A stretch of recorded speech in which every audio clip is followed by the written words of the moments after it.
सगळ्या 2,500 कंत्राटी कर्मचाऱ्यांना पगारामध्ये 40% वाढ द्यावी आणि त्याची तात्काळ अंमलबजावणी आमच्या विश्वस्त व्यवस्थेने सुरू केली।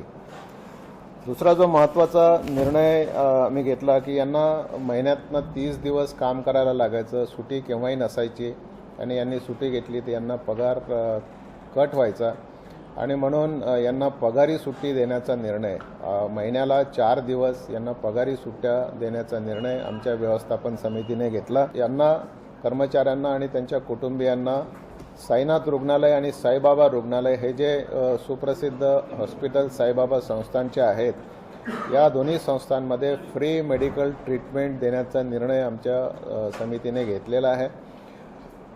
चौथा जो महत्त्वाचा विषय होता की शिक्षणासंबंधी यांची मुलं जे शिक्षण घेत आहेत, बाहेरच्या शाळा कॉलेज तर खूप कॉस्टली आहेत, साईबाबा संस्थांच्या स्वतःच्या शाळा कॉलेज ITI आहेत, इथे जर यांनी प्रवेश घेतला तर त्यांना शैक्षणिक शुल्काचा परतावा देण्याचा निर्णय आमच्या समितीने त्यांच्यासाठी घेतलेला आहे।